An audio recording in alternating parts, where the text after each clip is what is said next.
What is the Self-Regulation and Toxic Stress series? Hello, my name is Aleta Meyer, and I'm the team lead for Community Engaged Research at OPRE, the Office of Planning, Research, and Evaluation. I get really excited whenever anyone asks me, what is the Self-Regulation and Toxic Stress series? What it is was our effort at OPRE to be responsible about all the excitement there was about toxic stress a few years ago and what we were learning about how early experiences influence lifelong health and well-being. In particular, the term toxic stress was being used by researchers to explain how adversity, trauma, and chronic stress early in life can have long-term negative effects and increased chances for chronic illnesses like diabetes, heart disease, and substance abuse. We wanted to look at our understanding of human development to help us see the same research on early experiences, through the lens of resilience.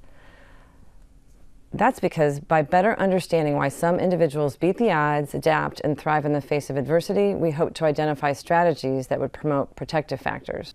One developmental process that really caught our attention was self-regulation.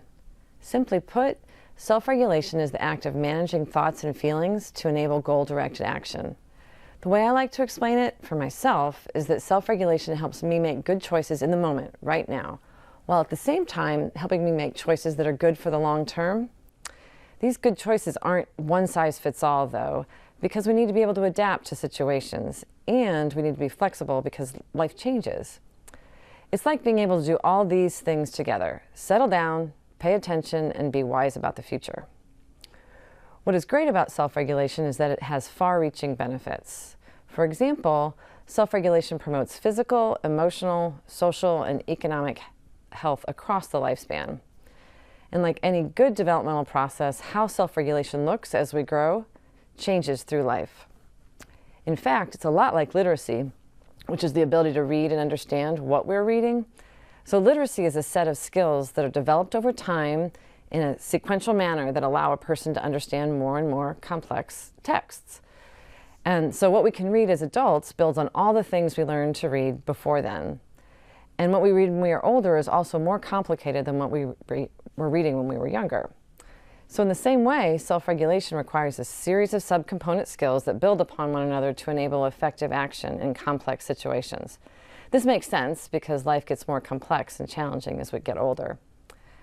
Think about it. The types of things a toddler needs to deal with are different from what an elementary school student needs to deal with, and are different from what a young adult needs to deal with.